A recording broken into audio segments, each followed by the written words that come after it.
Ada temuan baru di kasus polisi tembak polisi. Kapolri diminta tindak tegas. Yang pertama, ternyata hasil temuannya itu di jenazah kepala Brigadir J sudah tidak ada lagi otaknya. Otaknya sudah dikeluarkan. Kemudian ada satu lubang yang tembus sampai ke arah hidung. Nah, lubang itu seperti disodek gitu, dan di belakangnya kemudian dilem. Saya kira untuk hasil ekshumasi ya atau otopsi kedua itu baru merupakan data-data temuan dari tim forensik gabungan.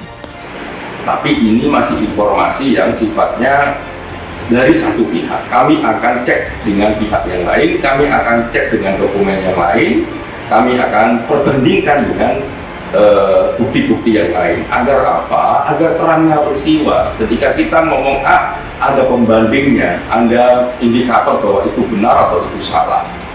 Langkah kuasa hukum ini luar biasa ya. Ini kan menjadi semacam bantalan second opinion kalau terjadi apa-apa, karena kita sudah sejak awal meragukan proses ini akan dibuka secara terang benderang, sehingga dengan adanya temuan ini kan bisa jadi pembanding sekaligus penunjuk agar hasilnya nanti tidak berbelok atau keluar dari fakta yang sejatinya atau fakta yang sungguhnya, karena dua dokter ini hadir langsung, dan dalam hukum acara pidana dua orang saksi itu punya kedudukan sebagai saksi. Jadi dua orang ini akan mampu menjadi counter saksi kalau nanti hasil keterangan dari tim forensik berbeda jauh dengan fakta-fakta otopsi yang mereka lakukan. Ketua Indonesia Police Watch Sugeng Teguh Santoso mengapresiasi langkah Kapolri Jenderal Listio Sigit Prabowo untuk mengambil alih penanganan kasus tewasnya polisi tembak polisi di rumah Irjen Verdi Sambo ke Barreskrim Polri. Saatnya Polri membuka dan menjelaskan kepada publik apa yang terjadi dalam adu tembak anggota Polri tersebut. Pasalnya, peristiwa itu melibatkan anggota yang tergabung dalam satuan tugas khusus yang dibentuk Kapolri sendiri, kata Sugeng dalam keterangan persnya Minggu 31 Juli. Menurut Sugeng, dari penelusuran IPW, Brigadir Nofriansyah Yosua Huta Barat yang tewas ditembak merupakan anggota Satgasus, sementara yang menembak yakni Barada Richard Eliezer juga anggota Satgasus. Sedang kejadiannya berlangsung di rumah Kepala Satgasus atau Kasatgasus Irjen Verdi Sambo yang saat itu merangkap selaku Kadif Propam Polri. Kedua-duanya, baik Bribtu Nofriansyah Yosua dan Barada Richard Eliezer, juga merupakan ajudan Kadif Propam nonaktif Irjen Verdi Sambo tambahnya. Oleh sebab itu, pinta Sugeng, Kapolri Listio Sigit harus tegas menangani kasus ini sesuai perintah Presiden Jokowi untuk diproses hukum, terbuka dan jangan ditutup-tutupi, karena kepercayaan publik terhadap Polri harus dijaga tegasnya. Sebelumnya, penanganan kasus polisi tembak polisi tersebut ditangani oleh Polda Metro untuk 2 laporan. Laporan pertama berkenaan dengan dugaan pelecehan seksual atau pencabulan. Sedang laporan kedua berkenaan dengan dugaan pengancaman dan kekerasan serta percobaan pembunuhan. Sementara kasus yang ditangani oleh Barreskrim Polri berkenaan dengan dugaan percobaan pembunuhan dan penganiayaan yang dilaporkan oleh kuasa hukum keluarga Bribtu Nofriansyah Yosua Huta Barat. Agar menjadi tidak biasa dan satu koordinasi, akhirnya keseluruhan peristiwa pidana dari polisi tembak polisi itu ditangani oleh Barreskrim Polri.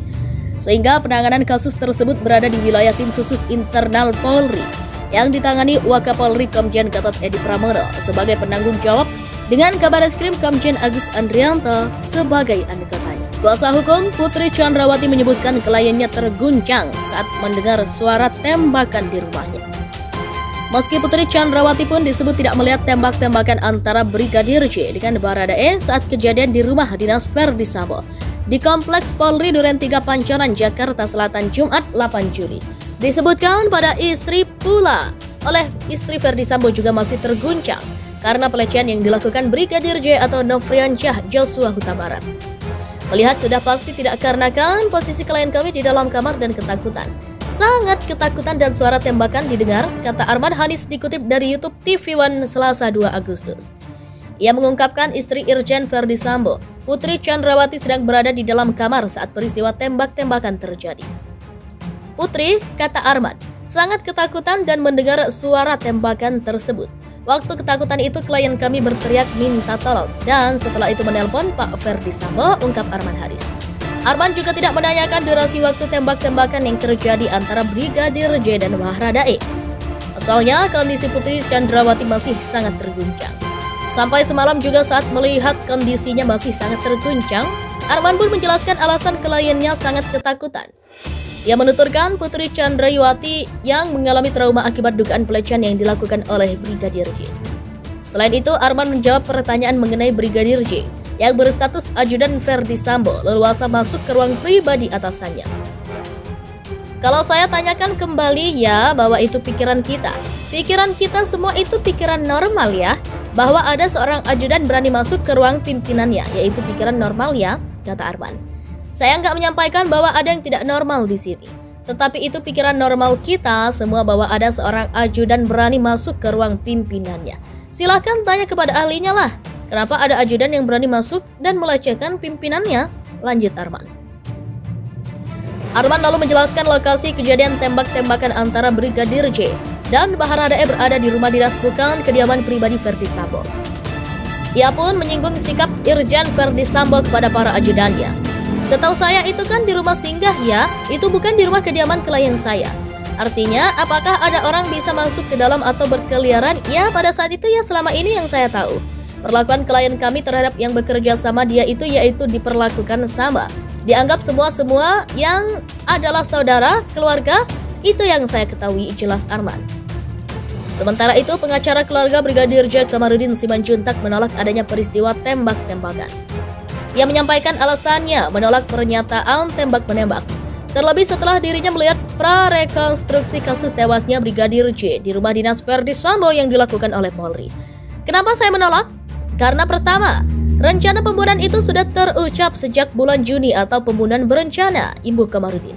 Yang kedua, hingga di hari terakhir di tanggal 7 Juli 2022, tepatnya di Magelang, ancaman pembunuhan itu masih nyata.